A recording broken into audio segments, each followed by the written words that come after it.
All right, so I'm gonna fix these letters. I don't like how these letters came out, so I'm gonna just white them out while I tell the story. But this is gonna be about the time my mama hit me 36 times.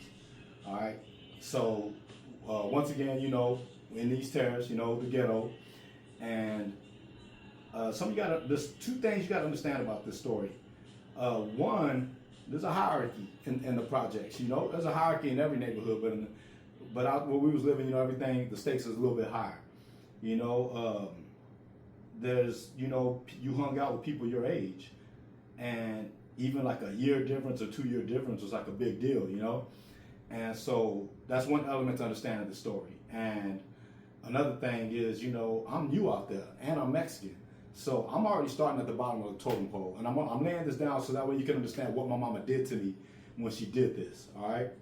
And so the other thing you got to understand, if you understand how technology works, and I'm going to use the word technology because that's how dumb I was in this situation.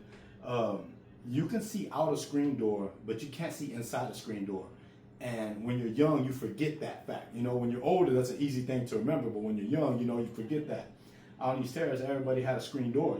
That's the projects everywhere. There's always a screen door, and then you had the wooden door. And everybody always had the wooden door open, and so they could see out the screen door what was going on and stuff. So my mom was over at our neighbor barber's house, and they had the screen door shut, but the wooden door open. So my mom could see out the door, but nobody could see inside.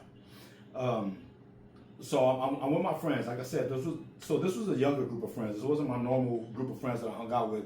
These guys are like a year younger than me. I remember, Pookie was there. My homeboy Pookie, rest in peace.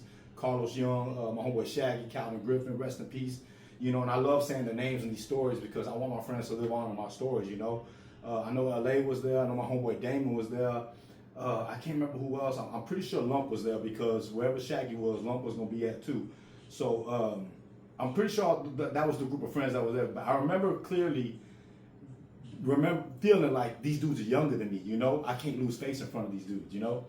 So somebody had a great idea, to go swimming at the golf course, and so they didn't have to ask their mamas. I didn't see nobody else have to ask their mama, but I had to ask mine. I had a strict mama, so I'm like, all right, well, let me go ask my mama real quick. And I have all my friends with me when I go ask her, and they could hear everything. So I go looking in the screen door, hey mom, can I go swim with my friends, and she was like, no, And another thing in the story, and forgive me, I'll be all over the place with these things, but I don't know Spanish.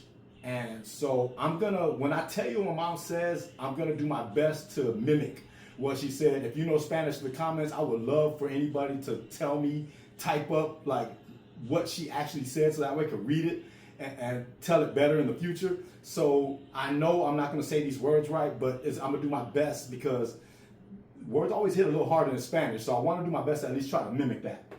So I look in the door and I'm like, Mom, can I go swim with my friends at the golf course? And she's like, no, and I'm like, oh, Mom, come on, Mom. I'm already starting to get embarrassed. I see where this is going, She's about to embarrass me. So I'm trying my best to save the situation, save my face. I don't want to stay at the bottom of this totem pole in the neighborhood, And so I'm like, oh, Mom, please, Mom, we all know how to swim, this. And she's like, no, you're gonna drown. And I'm like, no, Mom, I know how to swim. She says, get the hit. And we understood at a young age that once she said that, like, that was it. Don't ask no more. I had been hit enough times after that to know that if I pressed it any further, I was gonna get hit. Another little side note for y'all. I recognized that I stuttered. I just found out last year that I stuttered. Thanks to my friend Ann. I really appreciate you, Ann, for making fun of me for that. And I'm being sarcastic, you bastard. But Ann started making fun of me about it. And what really pissed me off about it was I started telling people, hey, Ann been making fun of me for stuttering. And everybody already knew. And they're like, yeah, you didn't know you did that? And I'm like, no, I'm 48 years old. I did not know I stuttered. I don't know how I didn't know, but I didn't know I stuttered. And I know my grandfather did, and I probably got it from him. But I didn't know I stuttered. So forgive me for my stuttering, y'all. I just found out that I do this. So she's like, get the D-head, So I'm like, that's it, that's no. And remember, my mom could see out the screen door. I can't see in the screen door. Because I can't see in the screen door, I assume she can't either. So I turn around to my friends, because they all sitting here listening to this, and I said, man, she said no. Shot the finger. All I hear is, ay, voy con la chingado, and just starts cussing in Spanish. I don't turn around. I keep looking at them. I don't want to see what's coming for me. And I'm going to tell the story of my 12-year-old mindset that I was in. I was like, man, her fat ass come, you know. She ain't here no more, but man, that's how I was thinking when I was 12, you know. And I'm going to keep it raw. So sure enough, here she come out the house. Come on, boy, get in the house. Get in the house. They all just watching. And I'm like, all right, y'all, I'll see y'all later. And you always say that when you're little, when your friends see you get in trouble. You always say, I'll see you later. And your parents always say the same thing. No, you won't. You know, I don't know why we keep saying that, knowing that we're not. And so she takes me in the house. She had a really thick belt. She takes me in the room and she tore my ass up. Like she gave it to me. That's one of my worst whoopings I remember. So I sit in my room crying, you know, licking my wounds. I wait a second to make sure the coast is clear because I know she went back to Barbara's house.